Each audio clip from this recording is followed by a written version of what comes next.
So, uh,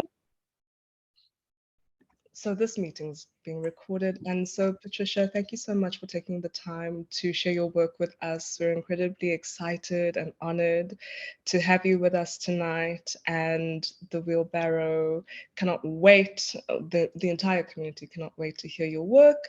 And so, in the tradition of the Red Wheelbarrow and many other organizations, I'm just going to start with an opening poem after having read your poem and having looked you up a little bit. I'm just going to read a very brief poem to hopefully set the tone, and then I'm going to leave it to you, and you will read Ed, Jacques, is it 30 minutes? How many minutes? I forget. Between 30 and 45, I reckon. Between 30 and 45 minutes, and we are already 10 minutes late, and I again apologize for that. But without further ado, let me read the poem that I thought might speak to our gathering this evening. And it's a poem by the beloved and acclaimed South African poet Habiba Badaroon. And it's a poem called The Art of Leaving. The warmth is leaving your shirt, hanging over the back of the chair. Slowly, it is giving back everything it had of yours. And so with that, Patricia, I invite you to please share your work with us, and afterwards we will take a break and then have a Q&A, but over to you. Thank you. I'm honored as well. And goodness, I was wondering what to read to you tonight. I'm trawling through things and realizing how far back it goes. Perhaps it's worth confessing to you all that when I first started writing poetry, it was on account of poverty.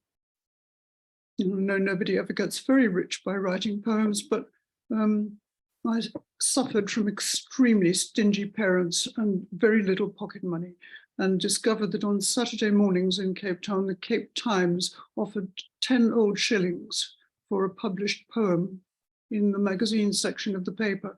So I used to write into them. We're talking kind of age 15-ish, and got quite a lot of 10 shillingses because I realized that I couldn't go on sending them under the same name. So I created a wonderful collection of alias and built up a small savings account. So that was a good beginning.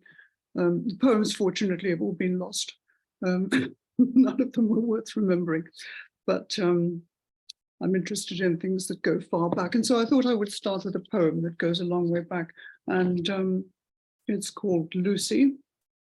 And it was written in honor of our ancestress, Lucy, whose bones lie in the museum in Addis Ababa. Lucy. Outside, traffic grumbles. Bulldozers shoulder old Addis Ababa aside. Here in the glass coffin, your bones are silent.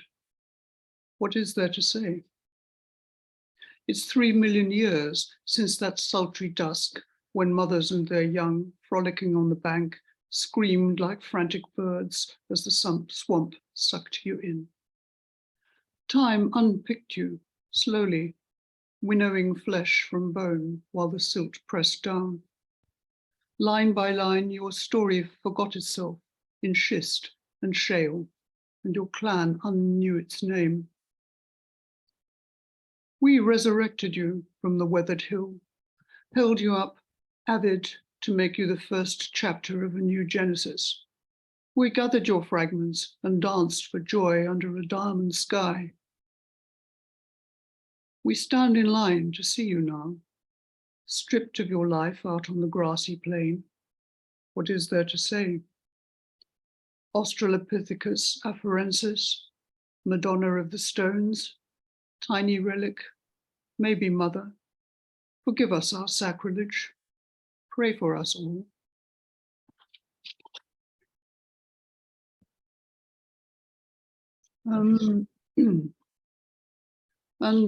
Other origins, like a lot of people, I'm sure I struggle with the history of my ancestors and travel. to Africa. So this is called Traveling South. Bartholomew at the caravel's helm does not tell his men that the charts say only maybe, just that after they've passed this dark green coast, endlessly slumped to port, exuding fever, its tribes treacherous, there will, he says, be gold. I take the daylight flight. Book a window seat. Do not dwell on the delicate shell between me and thin air. Lean my cheek on the glass and know that 30,000 feet below are Freetown, Lagos, Libreville, and the puckered ocean stained with bile from the river's mouths. I scroll the in-flight moving map back 600 years. See Bartholomew blown off course, starless beneath the cloud race, men mutinous and the seas huge. Finally, following a seagull's flight to landfall on a bleak east shore. See him claim Africa with a cross for a continent to bear.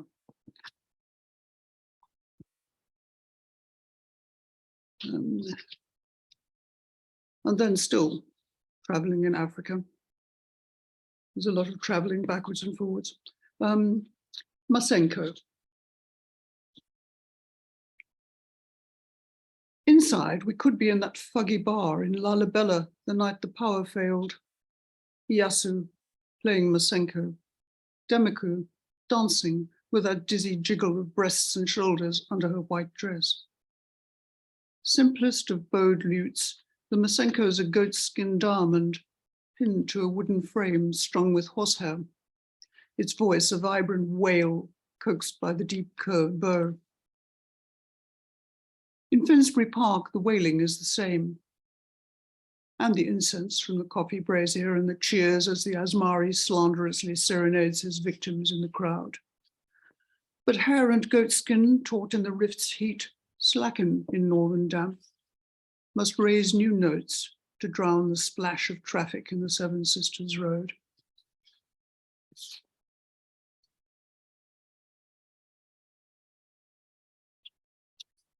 And maybe one more from a visit to Ethiopia when I found myself in Shashemene, which is the territory that Haile Selassie gave to the Rastafarians. Angel on a broken ladder. Once, this ladder was the route to heaven. Grounded in desert sand, its top propped against the wispy cirrus. Redundant, you might think, for angels who move weightlessly between the worlds. But it was the official route until, under the freight of prayers borne aloft and commands descending, its rungs became brittle as bird-boned. Since the last one splintered, messengers have not been delivered. In Shashemene they sit, passing the chalice, sucking the smoke into their dreams of promised land. I would give them a hand up if I had one, and if these treads were any longer fit to bear them. But sun obscures me, and an angel casts no shadow on the ground.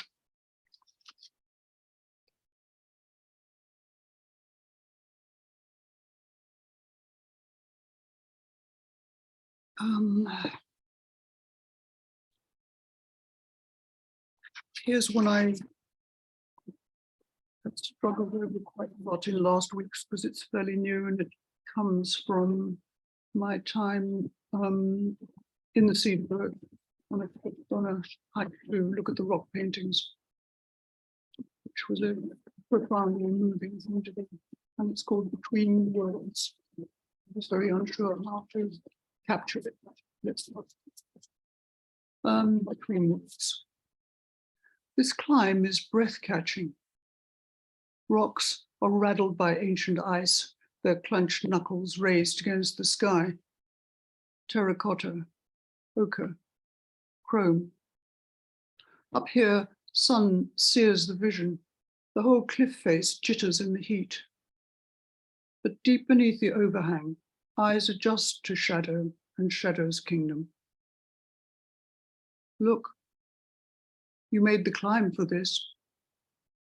Across a fold of stone, 5 women, full-breasted, hands raised, process purposefully, dancing maybe, towards smaller figures less distinct. One, bent double, has a lion's head. Lightning flashes from him. Others gather close.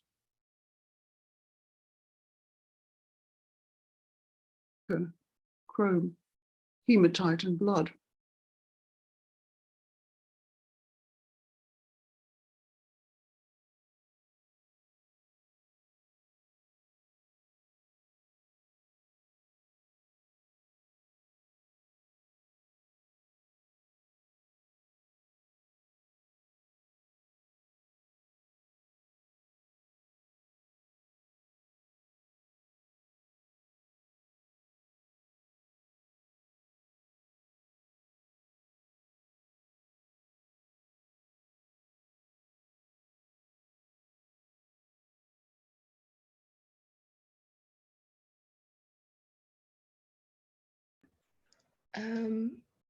Hello, everyone.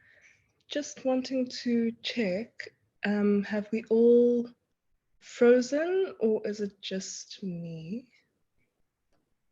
Please unmute yourself. It says yes, and I think that we've actually lost Patricia. I think we've lost Patricia, yeah. Yes, yeah, we've lost Patricia. Okay. Yes, frozen, I'm afraid. Oh no, technology. Okay, I'm sure she'll join us in a second. I'll send her a message or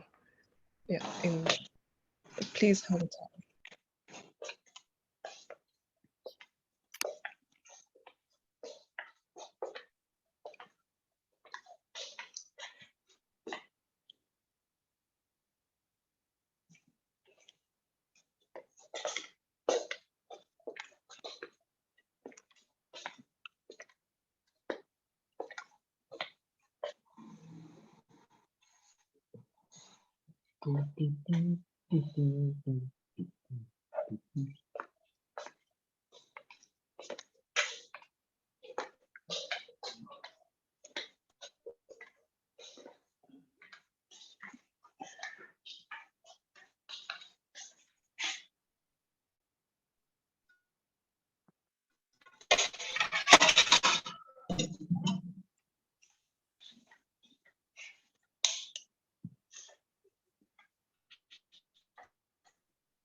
Sorry, everyone. We're just going to try and get Patricia back. Please bear with us.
Charles?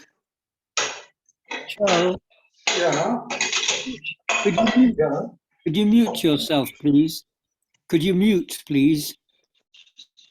Could you mute yourself? There's a lot of crashing going on. There's a lot of crashing going on, Charles.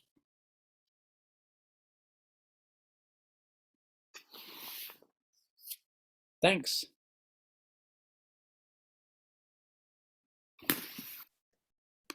Thanks for that. Um,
Hello, are we back?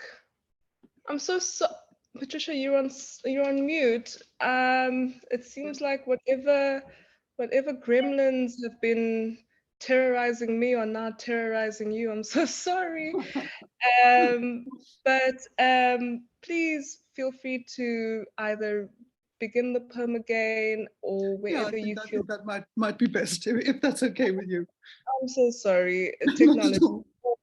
take it away. Yeah, okay. Yes, I was left frozen on a peak in the Cedarburg, so let's get back there. Between worlds. This climb is breathtaking. Rocks are rattled by ancient ice, their clenched knuckles raised against the sky. Terracotta, ochre, chrome. Up here, sun sears the vision. The whole cliff face jitters in the heat. But deep beneath the overhang, eyes adjust to shadow and shadow's kingdom. Look, you made the climb for this. Across a fold of stone, 5 women, full-breasted, hands raised, process purposefully, dancing maybe, towards smaller fingers, less distinct. One, bent double, has a lion's head. Lightning flashes from him. Others gather close. Their paint still glows. Terracotta, ochre, chrome, hematite and blood. Look harder. Maybe the walls will start to spin as the women clap. Sand swirls underfoot. Walls echo back the chant and the trance takes hold. Maybe the rock will split to let the lion man slip into the next world in search of healing and messages from the wakeful dead. Gaze, maybe a minute, maybe 1,000 years, as wind plucks your sleeve, muttering words beyond your hearing. Gaze, but the walls won't part for you. Did you hope to find some helical thread to the women on the wall? Did you imagine that they expected you, dusty and penitent? That one of them would daub your face with Eland's blood and let you join the dance? They are grave and beautiful, but do not meet your gaze or offer absolution. Time has unraveled you. Gather yourself, all the selves you were. Scramble back into the sun, back down the path that used to lead to home.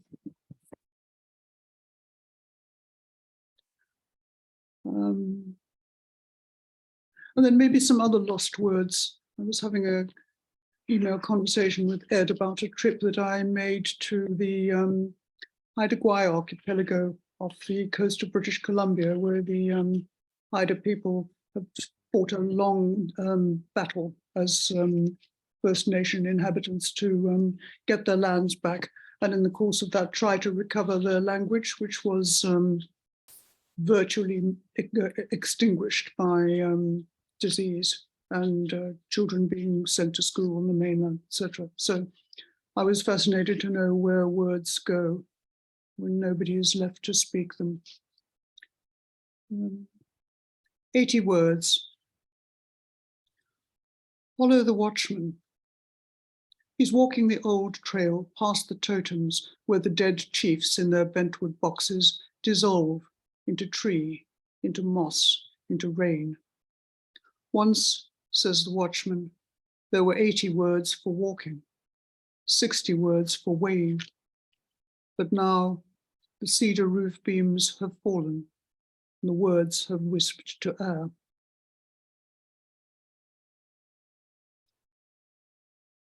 Ghost words. At first, he thinks the babble of voices comes from his phone. People edge aside as the messages shout through him. He smashes the phone, but the words still come. They seem foreign. He half remembers a fireside murmur of a language like this. Maybe his long-dead grandparents spoke it. Why have they chosen this high frequency to howl their ghost words down a city street?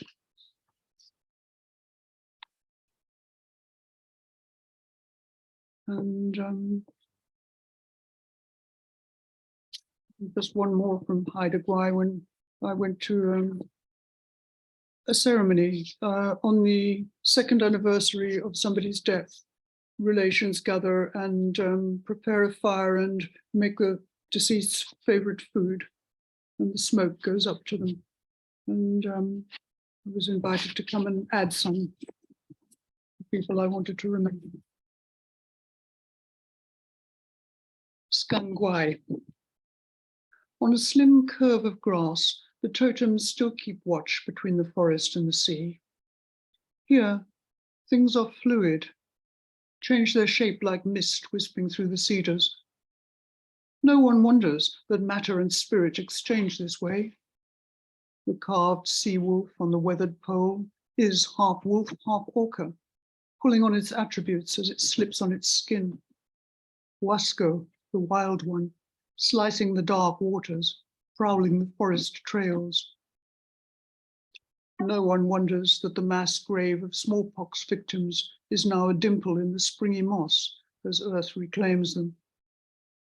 A stranger here, I learn that everything is bound to everything, and kneel silently on damp stones beside the ritual fire, offering the dear dead halibut, huckleberry, and fresh herring roe.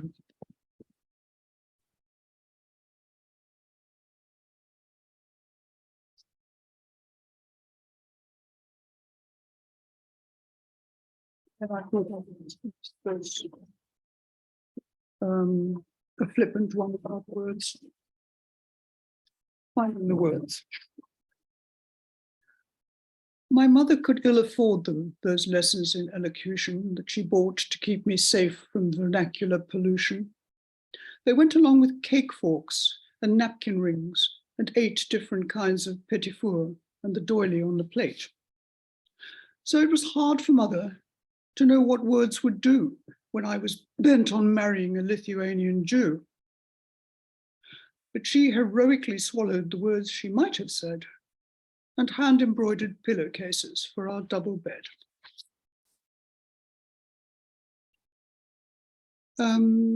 I have now quite lost time of trace of what time we have.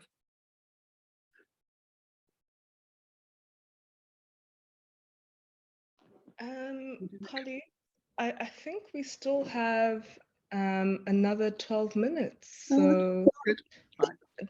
don't hesitate. Keep going. We're loving Okay, it. right. Lost my place.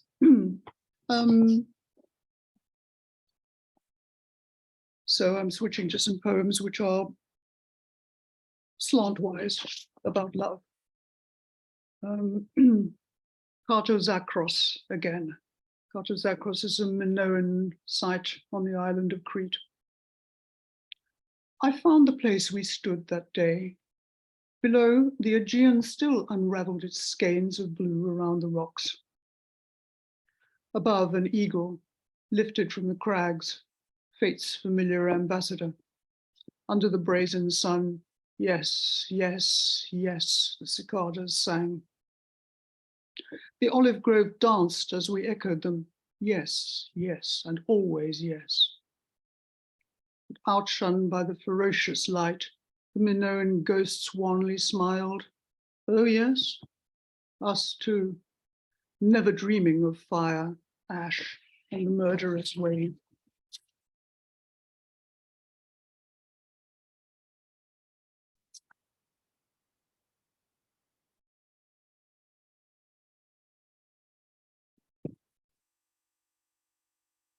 And another one on visiting the Chapelle du Rosaire in Vence, which was one of the last pieces of work done by Matisse, his stained glass windows for the nuns' chapel there.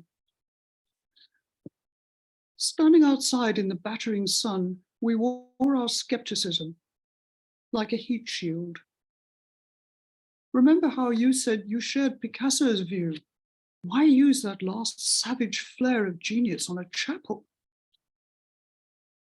Remember how inside we swam into light, lime, lemon, ultramarine, how the windows exploded a shower of flowers and leaves from the tree of life over us both, how we sank under the colors, how our hands incandescent lifted themselves in something startlingly like prayer.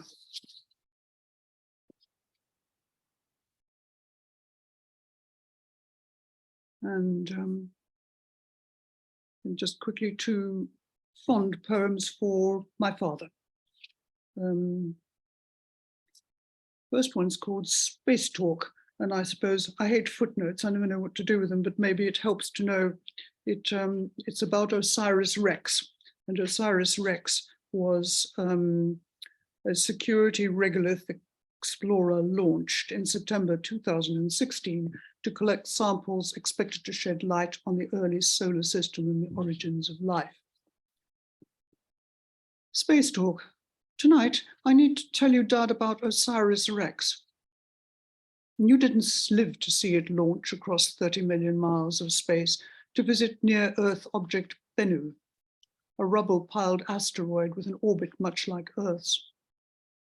I need to tell you this, and that after many circles of the 400 meters of boulder-littered surface, Osiris chose the perfect setting for its touch and go, that brief kiss to suck a mouthful of the ancient dust on board, execute a back-away burn, and start a lonely 2-year journey home. The stars were your familiars. All those nights beneath the Southern Cross, you made me learn the 58 you used to navigate at sea, arcana of almanac and sextant, and the heavens' constancies. Sat-navs now, of course, but how you'd love that pinpoint rendezvous, the dead reckoning of that astral kiss. And maybe because in another life, not shunted way off course by war and warfare's ruthless aftermath, you'd have been an astrophysicist and charted space instead of blundering about Earth's bumpy surface, picking away around all those terrestrial black holes.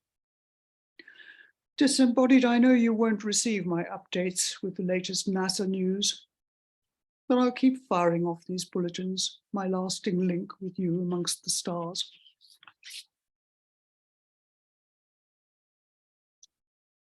And another one remembering the little that he told me about his life during the war when he captained a motor torpedo boat rescuing pilots and victims of submarine warfare in the Indian Ocean.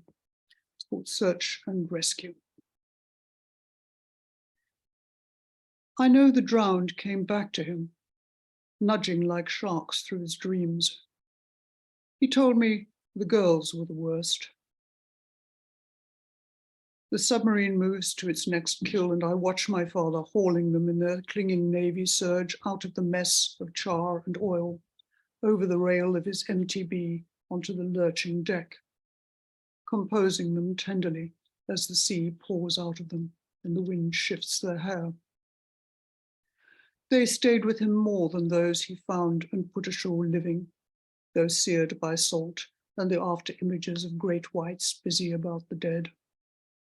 They came to bed with him and lay between him and my mother, wrathful at her warmth, his hands reaching through the dark for her, those hands that had committed them back to the wave's embrace.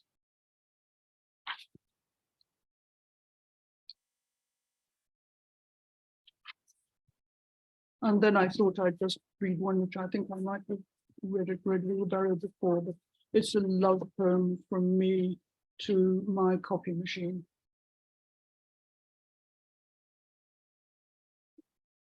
Infiltration. Yesterday, a man came to fix my beloved copy machine, the fully integrated German model living sveltly in my kitchen wall. I used to think it loved me too. Pressed, its silver nipple trembled, and after the grind would come the shudder and the deep groan as the coffee gushed. Ecstasy, I thought. But last week the light went out. Nothing I could do would rouse it. The man said, "How many coffees do you think you've had from this machine?" Well, who would answer honestly a question as intimate as that? But had I been too demanding? Had I not noticed my infatuation becoming burdensome? It has a counter, he informed me. 5,470 is what you've had. I think we'll find the brewing unit has burned out. I blushed with shame. He mended it.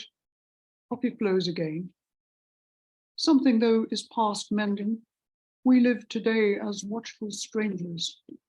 We are distantly polite and formal, knowing, as we both do, under surveillance.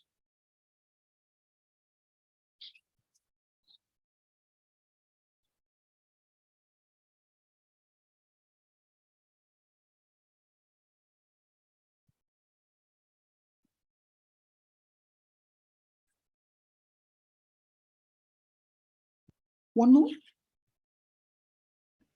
Yes, please. Yes, please. I had more, but I think I'm behind. I think I'm going to end on a happy poem.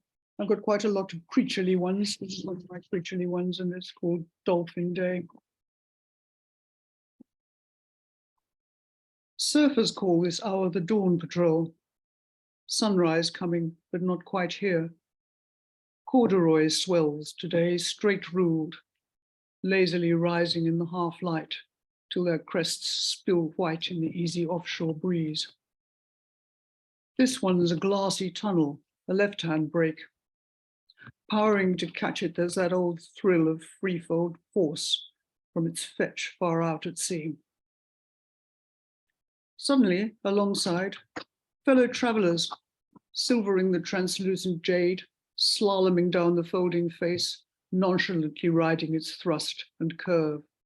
A round bright eye meets mine as if to say, fun or welcome. But as there isn't language, it's enough to race exultantly together as the sun begins to light the dancing surface of the bay.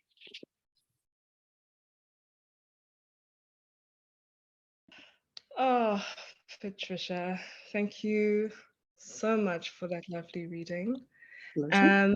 I would like to invite everybody to unmute themselves and give our headlining poet a round of applause.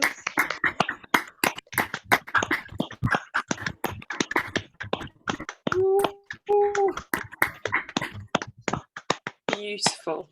Yes. Beautiful. Thank you.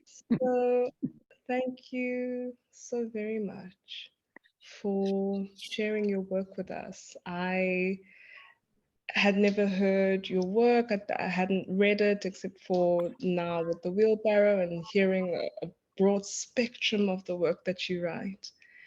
And I mean, I don't know if anybody else could see, maybe you could see, but I was sort of like writing ferociously with questions that I have for you.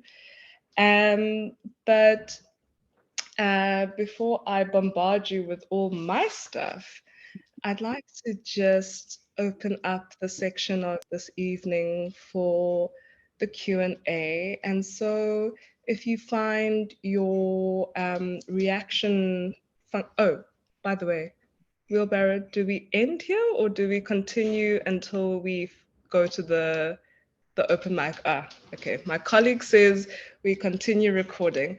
Okay. So either raise a hand, quite physically with your camera on, or ideally, please use your reaction and either raise a hand or use one of the emojis to let me know that you have a burning question. But I see my dear friend and colleague Ed has a hand raised. So Ed, please take it away. Yeah, thanks, Cindy. Patricia, that was a lovely, lovely reading. Yeah. Thank you. Very, very moving and beautiful poems. I found myself wondering as you were reading about just your care and precision with language and with imagery. And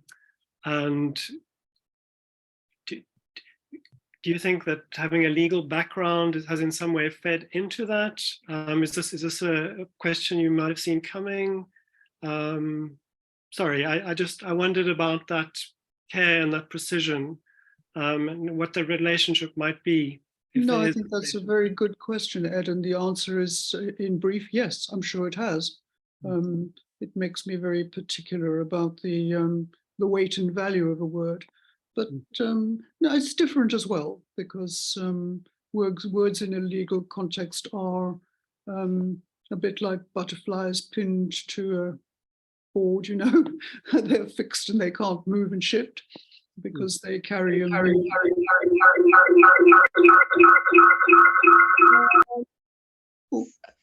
Thank you so much. Yeah. They have statutory meaning and can't escape it. So at least poetic words are fluid. Okay. But yes. Yes. No, but beautiful, beautiful poems. We'd love to revisit them. There's so many lines and phrases that leapt out at me, particularly the images. Thinking of I also made notes.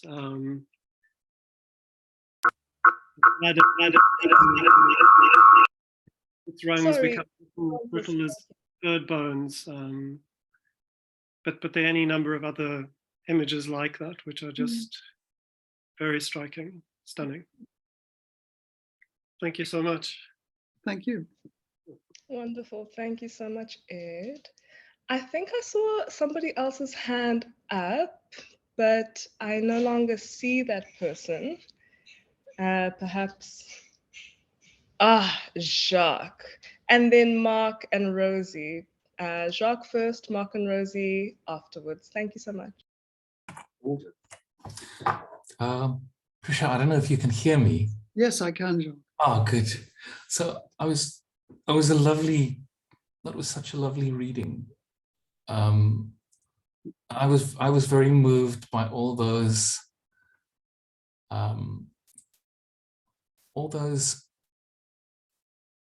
poems where you engage with things that are extinct or that have died, with creatures, often with people. And several of those images are going to stay with me. And I wondered about that. I wondered about the power of poetry to give a second life to someone or to something. And it's something that I haven't felt as strongly at a poetry reading, for a long time as I felt it tonight. Oh, I don't know if it's something you want to say something about, either in terms of poets that really do that well in your experience that you love, or how it feels for you, because it's something that I felt over and over. It's very powerfully listening to your work. I suppose a sad, brief answer, Jacques, may be that I'm very old, and so I know a lot of people and creatures that are dead, and it's very nice to try to resurrect them. But no, seriously, it is important. I think that's something that is a very precious function of poetry. It can give, well, I mean, it gives new life to everything. It also gives new life to the living because of the way that we reinvest it with our own images and understanding of it. But yes, I think it enables us to connect with a kind of a different kind of intimacy with things that are lost and yet not lost and stay with us. And I mean, it's also haunting when it doesn't quite succeed. You know, you can't quite make it back to the women who are doing the sacred dance, perhaps of the. No, of course you can't. Man can't quite, you know, he can't quite understand the high-pitched, you know, ghost language of his ancestors, and that's, you know, that's very failure. So in some ways, it's presumptuous to think that you could. I always find a difficulty in voicing these things, less so with the distantly dead. I mean, I think I'm allowed to speak for Lucy, being unsure, actually, as the anthropologists are, whether she actually had recognizable language. That's also really interesting. But people that are closer, there are all the usual problems of cultural appropriation and so on that make me ask why I think it is my business to resurrect. Hmm.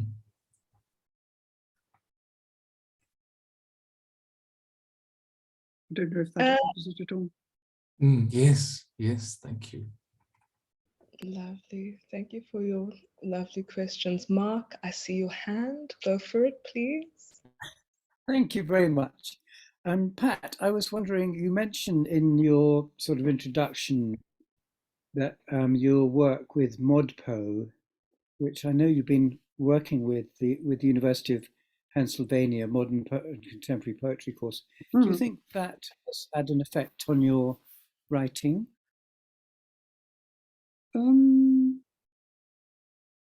I suppose it must inevitably, Mark, because it's led me to so many 20th century American poets that I would never otherwise have encountered.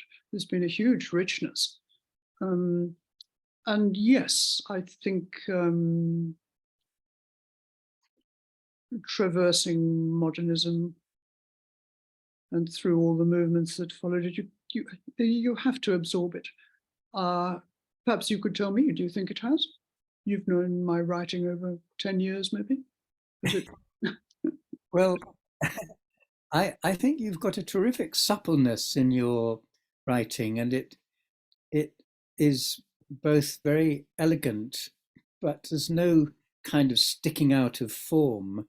It's very, very graceful and natural, but there's a lot of craft in it as well. And actually, I think probably you have had this ability as long as I've known your work, but maybe it's becoming more pronounced and more skillful all the time. I think that's probably what I think. Oh, thank you.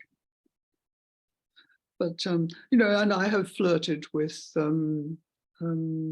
erasure poetry and language poetry and Ulipo and all of that, and not found anything that really speaks to my own poetic practice because I don't think I'm good enough at it. But it's unfailingly interesting. Thank you. Thank you for asking.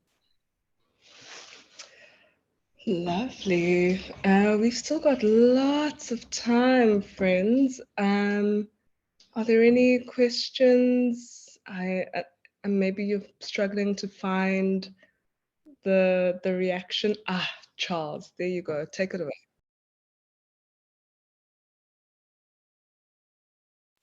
Charles, you're still muted. Please unmute yourself. Oh, sorry. I was unmuted when I wasn't meant to be unmuted, and now I'm muted when I'm meant to be unmuted. Anyway, I'll get it right sometime.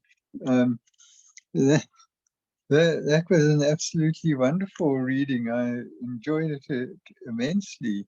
Thank you. I was quite taken by the way that you kind of used the soil and the schists and the rocks and everything of the area to kind of give to give sort of growth to your poem. I thought that was wonderful. I don't know if you want to talk about that a little bit. What can I say except that geology is constantly fascinating. And I hadn't been to the Cederberg before, and I was absolutely bowled over. Just the colours and the rock formations, and there had to be a way of that being poetry as well as geology. And Right. yes, I mean it's also it's a kind of poetic bedrock, isn't it? Yes. Yeah. No, I love that. I must try that sometime too. Mm-hmm. I used to go hiking quite often in the Cederberg and the Koabokkerveld and all those type of places around there. I'm sure I can find something good to say. That'll be nice. Yeah. Thanks. Yeah. I found myself in Sutherland, where the relation was working at the observatory, and we went on a visit there and stayed in a B&B, which turned out to be the home of N.P. van Wyk Lowe. Right. I think I actually slept in his bed and found a poem of his pinned onto a farm gate, and had great fun translating that. That had lovely echoes of landscape and flay. Yes. Great. He was also somebody who absorbed the Karoo. Yes. Yeah. No, I love his poetry as well.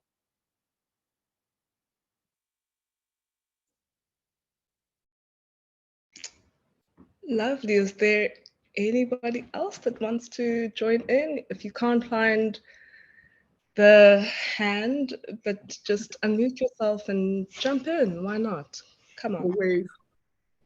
Or wave. Exactly.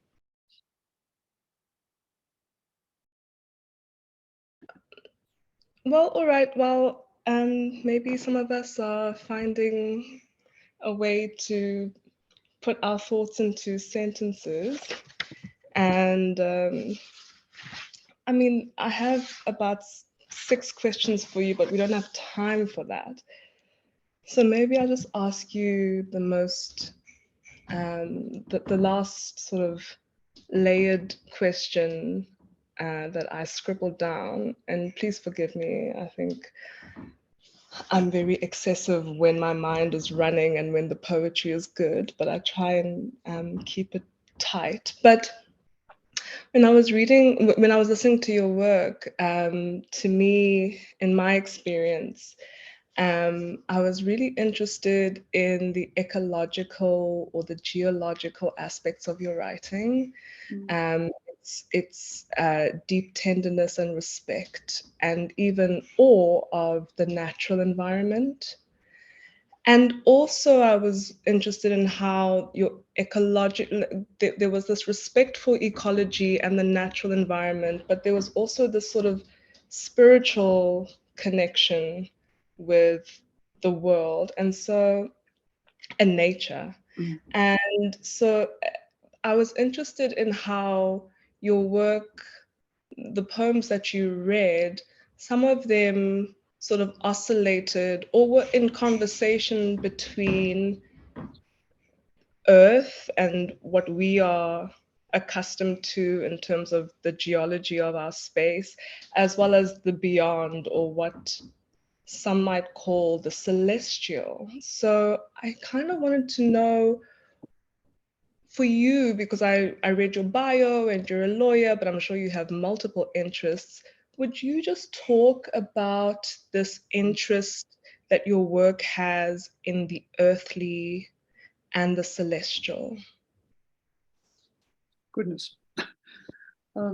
Thank you for that. Well, I think the earthly, I've always felt an intimate fascination and regard with the natural world. Now, particularly, I feel deeply involved with the problems of extinction and climate change, and belong to Extinction Rebellion, and go and glue myself to streets in London in protest about oil. So there's a deep personal commitment, and I think just a philosophical belief that everything is connected to everything, as the eco poets all tell us. So that is the material world, and a deep sense of involvement in tragedy in what we have lost and are losing. I have poems that talk more directly to that, I think. And then celestial, well,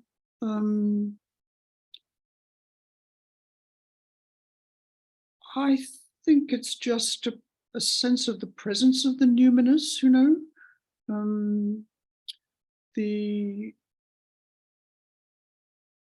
spiritual underpinnings that it's impossible to grasp, and a fascination too with stars and space and black holes and cosmology, partly kicked off by the dad that I wrote about.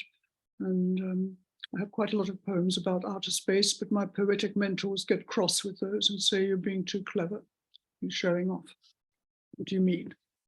But what I mean, I think, is that it's also huge and vast and inaccessible. Poetry is a one way of trying to capture small bits of it and bring them back to earth, and make that world habitable in a sort of way. I don't know if that in any way answers it. It absolutely answers it. It was fantastic. Thank you. Is there anybody else who would like to jump in? Before we take a little breather and then return for the open mic. Anybody? Okay, well, while we wait for maybe people to join the conversation, I just have a second question, and it's a very simple one, not so layered and existential. And where did the desire to write begin?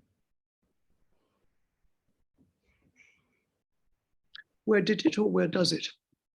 Where did it and or? You're such a lawyer. You're such a lawyer.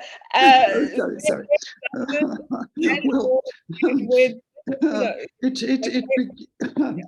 It began, as I said, out of poverty, a need to earn pocket money. But no, I have. I think it just comes with a love of words and using them, that I want to be there, is all I can say. I've always written, though sometimes I've written legal material that is not very poetic, but nevertheless was a pleasure to write. There is a joy also in writing clear prose. And, yeah, I'm sorry, it comes from somewhere deep inside, and I can't say more than that.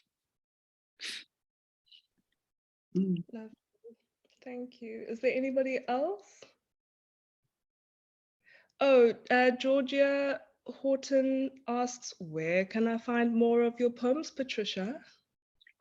Well, at the moment, they're all over the place. They're in odd anthologies, but my friend Mark, who's with us tonight, is browbeating me into getting my collection together. So in a while, they'll be there.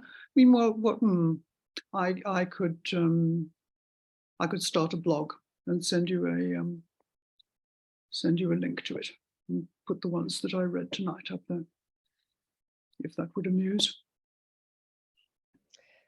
it would please us all so we can all go and buy. And so I'm just gonna I think I'm gonna end with this very last question, and then we'll take a short break. My colleagues tell me a 5-minute break. So my very last question, but I could honestly sit asking you questions for an hour. So I'm being greedy. But so I want to talk to you because my experience of your work is that there is this constant tension and conversation, and perhaps even a renegotiation, or maybe just a negotiation, between distance, remoteness, and belonging. And so you are local. From what I read of your bio and from what you've shared, you are local. You grew up on South African soil, if I'm not mistaken. And so you are of the soil. But you've also traveled extensively from what I hear in the poems. And you are now, there's a distance, you are now living elsewhere. And there's a wonderful sort of dance, sometimes fraught, sometimes loving, very complicated, very complex, very fragile, very tender. And I just wanted to know if you would speak to us about how your writing has been shaped when you were once very rooted and centered and you were here and you'd never left here, and what leaving and what that distance has done for your writing. Well, thank you so much for picking all that out. I'm sure there's great truth in that. Yes, it is a matter of belonging and trying to define home. And also, I think, problems about an entitlement to home, you know. During the apartheid years, I couldn't be in South Africa because my husband was a member of the Communist Party and was banned and couldn't come back. And so there were lots of years when it was beloved and distant. But I think I grapple, as so many people do these days too, with the problem of whiteness and the white gaze, and to what extent I am enabled to be at home in Africa.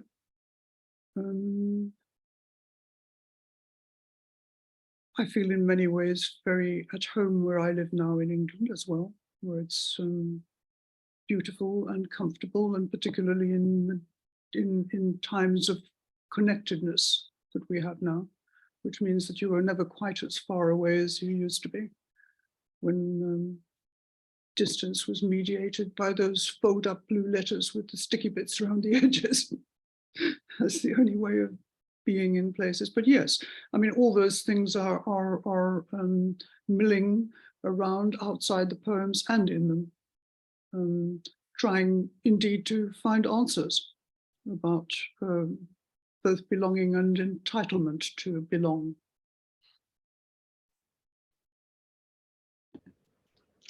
Thank you so much, Patricia. You have been a gift, a pleasure, and you have really given us new ways to think about how to write and think and experience. So on behalf of the entire team of the Red Wheelbarrow, we say thank you for your time and for your writing. And with that said, we will take a 5-minute break and we will resume. It is now 39 minutes past 8, and we will resume in 10 minutes. And we invite everybody who is still with us to please share your voice, share a poem, whether it's yours or whether it's a poem from a poet that shifted, inspired, challenged you. It doesn't have to be your own work, although we would love to hear your own work. But we will just spend a few minutes sharing poetry, and then we will come to a close. So I'm going to mute myself and stop my video, and I will see you all in 10 minutes. Thank you for having me. Pleasure. Thank you.